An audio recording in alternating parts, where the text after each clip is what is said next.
Hello everyone, I'm Chen Caishuang from Malaysia, Associate Principal Horn of the China National Center for the Performing Arts Orchestra.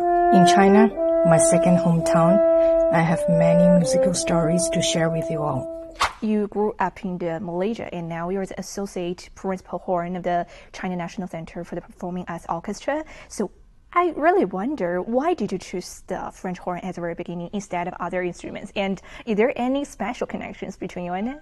When I first started French horn when I was 13, I was actually, I was choosing co-curriculum activity for my school. And I got into the school band, wind band. So I chose saxophone at first. But then we had too many saxophone and not enough French horn.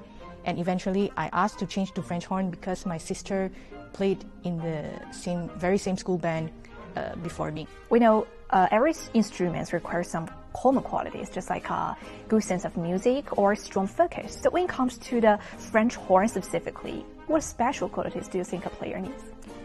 We have to have big hearts. So as you know, the French horn is not the easiest instrument. Yeah. And we tend to make more mistakes than others do. Yeah.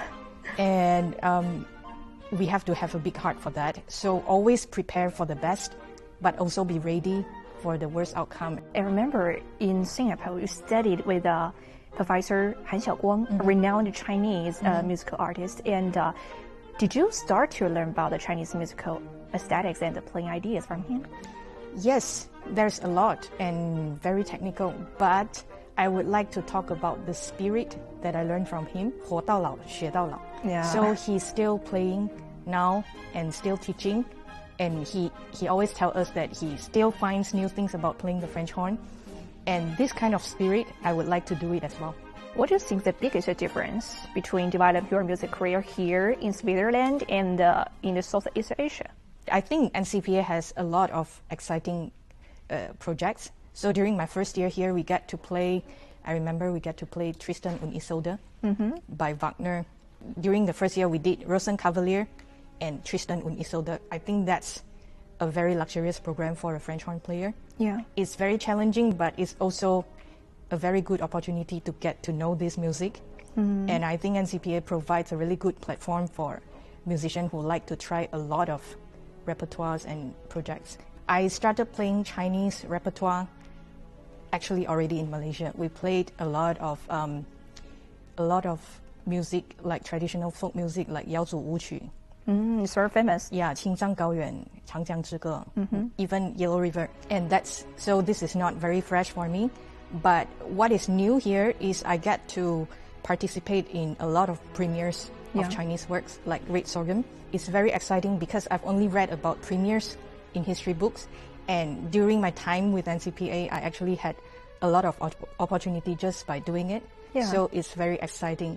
When we talk about musicians, we can't just focus on the individual work because everyone in every job is part of the team. And just for us, when we make shows or reports, we are a member of the group to have the guests to share their ideas better. So just for doctors, maybe a surgeon is a kind of people to work together and with someone leading, some supporting. So I'm really curious, just for musicians, when they work together for ensemble, how does the balance between the teamwork and the personal style different from other jobs? I think the musician works, arts, like ensemble arts, like dramas, dance, and musician.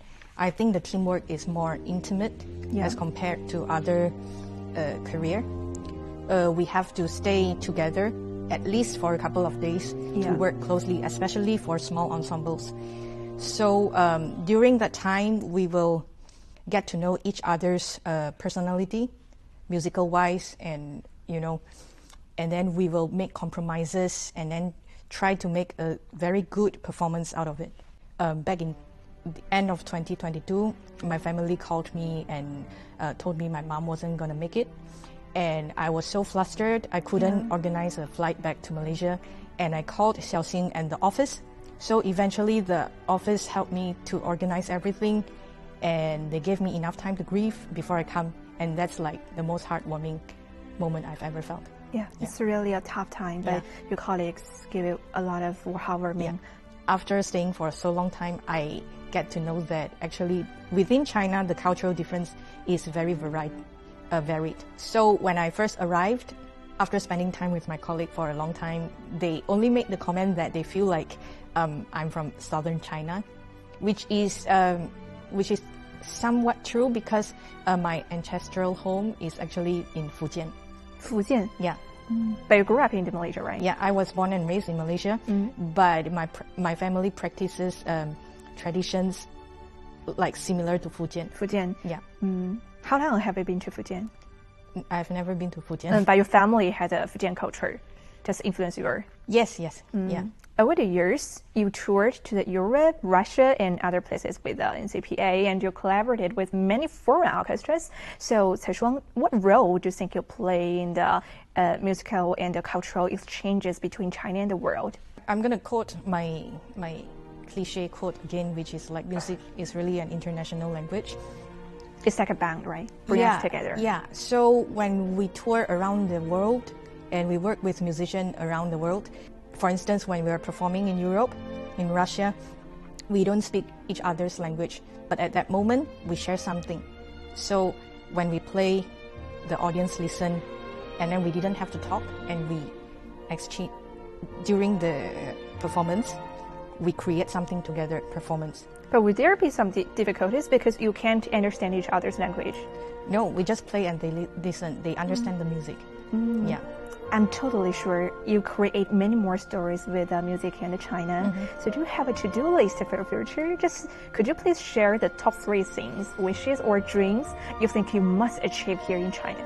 So the first thing is to play as long as I can until I retire, hopefully.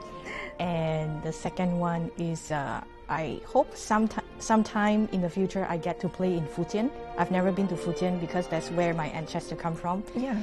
And the third one is I have to visit Great Wall. You haven't been I Great Wall? haven't been to Great Wall. Yeah, that's the to-do list. Yeah.